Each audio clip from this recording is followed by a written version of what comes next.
Hello and welcome to another edition of Artfully Orange. I'm Vicki Landon, Administrator for Orange County's Office of Arts and Cultural Affairs, and I am so lucky to be here today with Dr. Stella Sung, who is a composer, the director of UCF Create, and just an incredible member of this community. Dr. Sung, thank you so much for being here.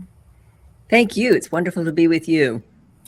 So I know you've had a long and storied career in music and in academia, and those can be a scary career path to start off with, right? So where did you find that inspiration to pursue this career path? Was it in your mother being a painter? Was it your own sort of pluck? Like what gave you that inspiration to do this? Yeah, so I started taking piano lessons when I was about 8 years old. And like a lot of kids, was forced to practice and didn't really like it that much, but I managed. And then I went to a summer camp. At that time, it was called the National Music Camp. Now it's called the Interlochen Arts Summer Camp. And it's a very old established arts camp for students younger than, I think, around 8 years old, all the way to high school. And at that time, it was a 2-month summer camp, so 8 weeks of music and art and dance and theater. And I just loved it. So I went there when I was 12 and 13, and then I knew at that time that doing music was what I wanted to do. So already by that age, I was taking piano, and then of course my sort of trajectory changed about studying piano, and I really kind of got into it. And so then I did my undergraduate at the University of Michigan in Ann Arbor, and in piano performance. And I'm from Gainesville. So then after my bachelor's degree, I sort of felt like, well, I kind of wanted to explore a few other things. So I came back to Gainesville and I did a master's degree at the University of Florida in music composition. But I kept thinking of myself as a composer, as a pianist. So I pursued a piano degree and at the University of Texas at Austin, and did my doctoral work in piano. So I have a piano performance degree from UT, although nowadays I can hardly play anything. But No. yeah, but that's because I'm so busy as a composer, and also, of course, my work at UCF. So that's kind of the trajectory of how I got into music, and just really found that I wanted to do this. And then my career as a composer came a little bit later, actually.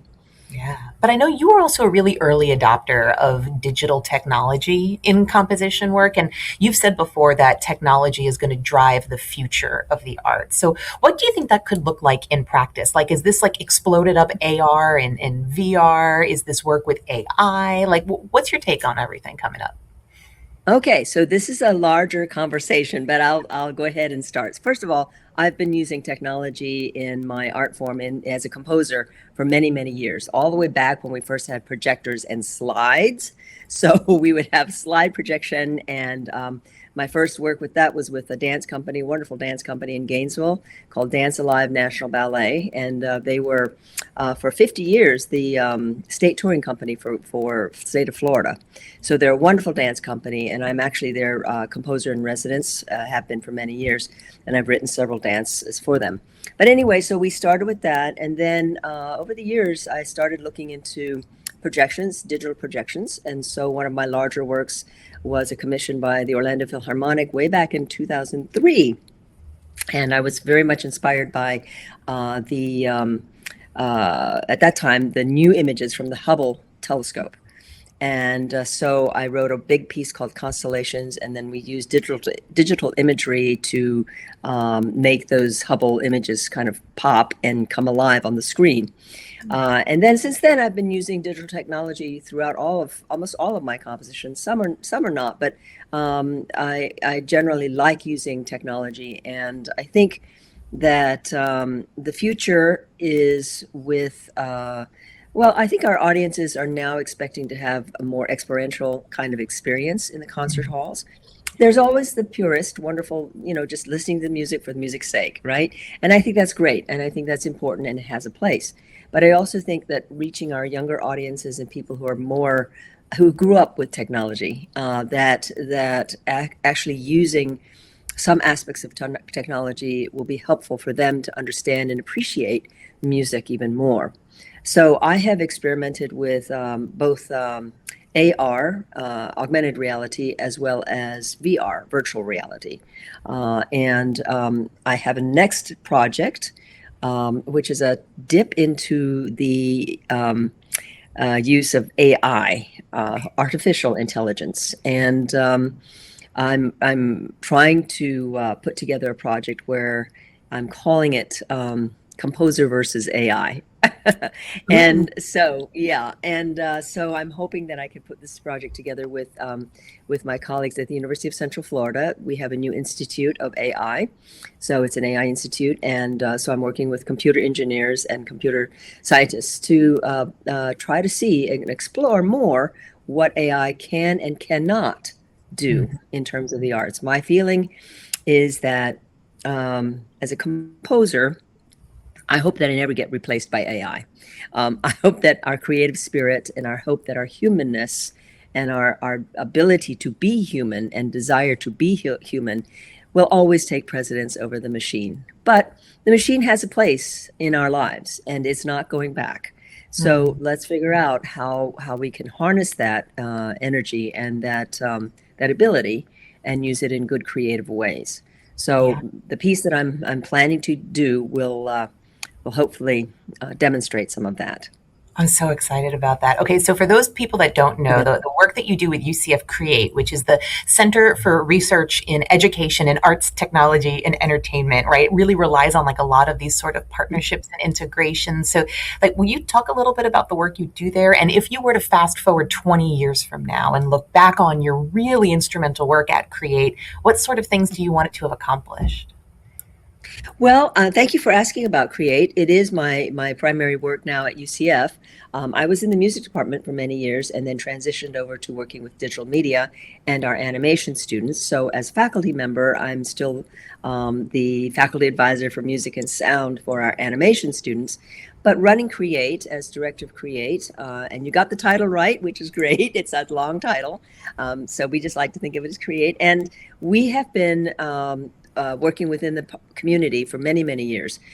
We've partnered with a lot of organizations, Page 15, Tech Sassy Girls, Boys and Girls Club of Central Florida, lots of organizations because that's part of our mission is a very important outreach to the community.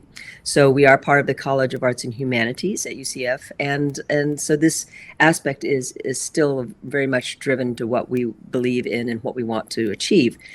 But we've transitioned now to serving more high school students and doing what we call summer pre-college summer animation intensives, and they are intense. They are 2 week summer camps, if you will. We don't call them camps because there's not a lot of time for students to sort of mess around and do whatever. We're very focused. We're very focused on what we do. So students come to us for 2 weeks in June and July, and they basically work on learning 2D and 3D animation, as well as doing drawing every day. So it is a pre-college program. So we kind of try to give students an idea of what they might expect were they to come to our nationally ranked animation program at UCF. And so we want students to see that if they were to choose a career path in animation, what that might look like in just a capsulized 2 week session. So they do drawing every day. They learn 2D and 3D animation, and then they also get a taste of what it is to work with our faculty. Yeah. Yeah. That's And so 20 years in the future, yes. yeah, we would love to grow the program so that it becomes like a division. So the Mhm. Juilliard School of Music has a pre-college division, and lots of these students train in the pre-college division to try to get into Juilliard, which is of course one of our most prestigious music and arts schools. And so what we would like to do is to become a sort of division, an outreach arm still, but a division that will help students to transition to the college experience. I love that. Well, and it's really interesting when I think about the partnership work that you've undertaken, even with our nonprofit community. You've mentioned your work with the Orlando Philharmonic. You Yeah. recently got to stage your opera with Opera Orlando. Will you tell us about the Secret Yes. River? Oh, yes. Oh, well, yes. So we were commissioned, I was commissioned in 2023, for 2022, sorry, to do The Secret River.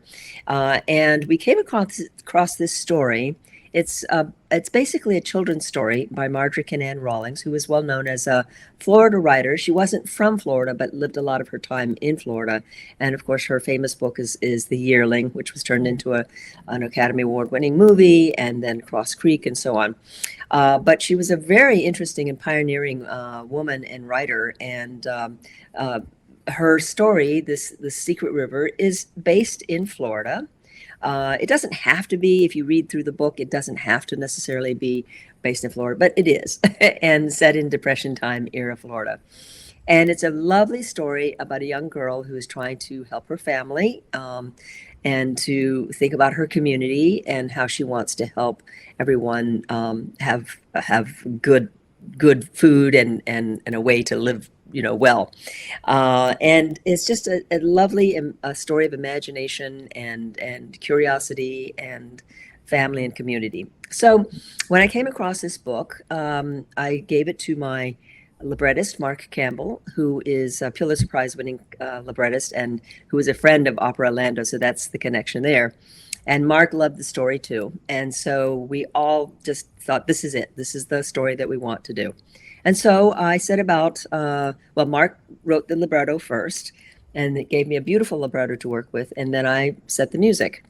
And then we premiered it. And just recently, for the 10th anniversary of Opera Orlando, which is a remarkable achievement for a young opera company, we staged it again at Mead Garden on site. So it's really been an honor and a privilege to work with Opera Orlando. They have done so many wonderful things for the community, and they also, what I love about the company is they also do various different kinds of things, for full opera to opera on site to working with community, and going out and just saying, hey, opera can be for everybody.